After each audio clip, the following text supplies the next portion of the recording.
Okay, so it's at this point that Oreskes gets to the real hero of her narrative, or maybe I should say the heroine of her narrative, namely social epistemology, and in particular, feminist philosophy of science.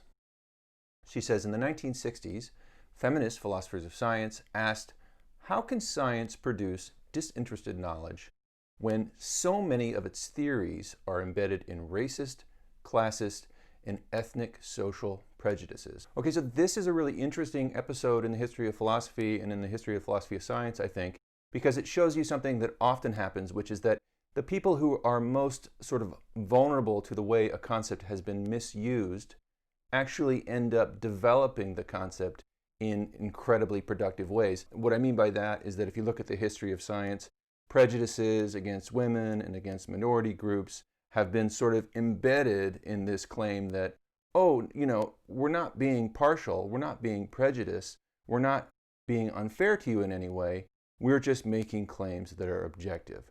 Women are such and such. People of other races are such and such. So this pretense of objectivity made a group of philosophers particularly interested in what a kind of positive notion of objectivity could be once you strip away all of these sort of problematic uses of the concept. So two of the leading lights in this research were Sandra Harding and Helen Longino, represented here. Both Longino and Harding made an effort to reimagine objectivity as a social accomplishment. So there you see the kind of social epistemological approach coming in. The problem, they think, is that objectivity has been linked to individuals. We saw that in Popper, right? He talked about the kind of character of the scientist. The scientist is this really hard-nosed rationalist who just sort of, sticks to it and is hard-headed and so forth. And what they're saying is that, no, objectivity doesn't happen at the site of the individual researcher. The individual researcher is caught up in all kinds of social forces that, even though he's hard-headed and really sticks to the facts and so on, the sort of social character of those prejudices is going to distort his experience of the world. And so they argue that objectivity actually is a social process. It's a social achievement. It's achieved through the social character and procedures of scientific inquiry. Our sociality, they argue, doesn't mean that objectivity is impossible. So that's a claim that you often hear. We're sort of social creatures and we have all these social prejudices and they get in the way of us being objective. And they're not saying that there's no sense in which that happens, but they're saying that ultimately our social nature is what makes genuine objectivity possible. So it's an interesting argument. So one of the things that Sandra Harding is famous for developing is this notion of standpoint epistemology. Now this idea traces back to Marxist theory. To put it simply, the idea is that how we view matters depends to a great extent on our social position. So the position you occupy in the social world and your relative advantages and disadvantages and so on deeply shapes the way you understand and experience the world.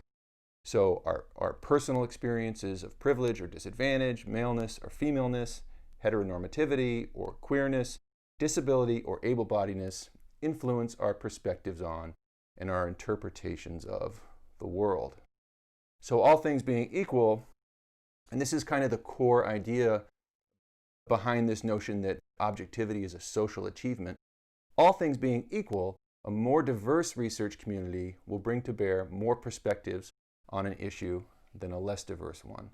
And when you bring to bear more perspectives on the issue, you make the shared perspective that the social totality of the scientific research community has more objective. So this leads to Sandra Harding's very influential distinction between weak objectivity and strong objectivity.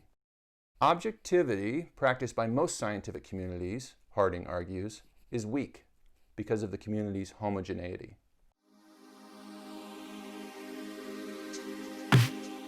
For the vast majority of the history of science, the scientific community left out the perspectives of women, people of color, the working classes, and many other groups. Basically, it left out the perspective of the vast majority of humanity.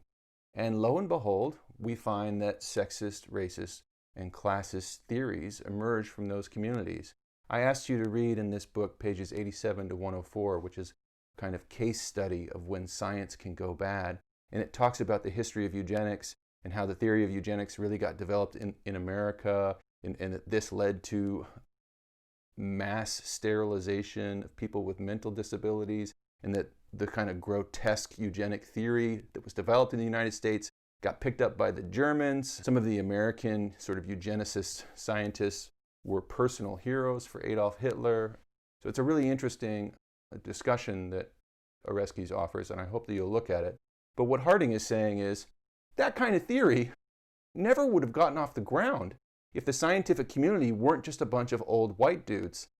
If the scientific community had all along been diverse, a kind of grotesque and simplistic and stupid theory like eugenics never would have gotten off the ground.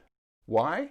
Because you would have been standing in a research community with people who didn't look just like you and share your perspective on your own superiority. And they would have said, well, interesting theory, Bob, but that's totally obviously false. Look around you.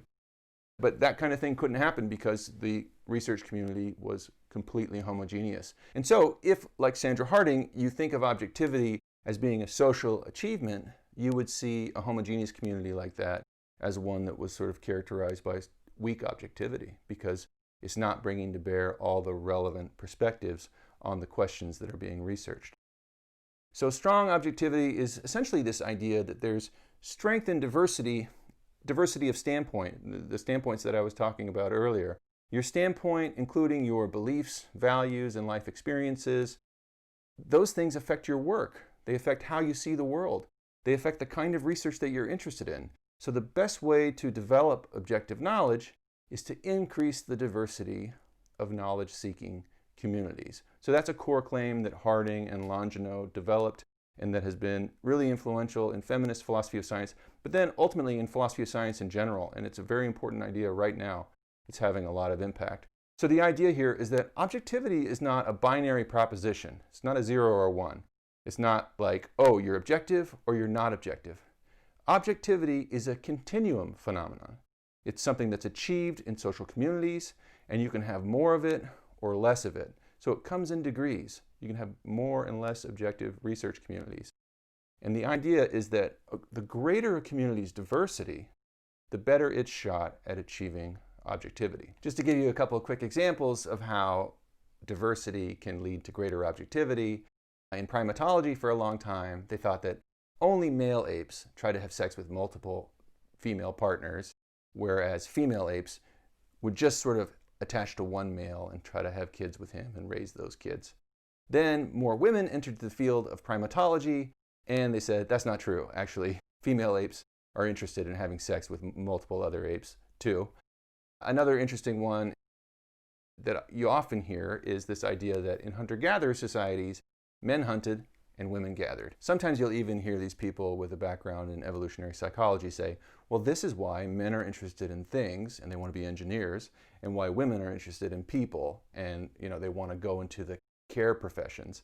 It's because women historically, in terms of our evolutionary development, were out there in groups gathering and gossiping and talking to each other, and men were out there on the savannah trying to hunt.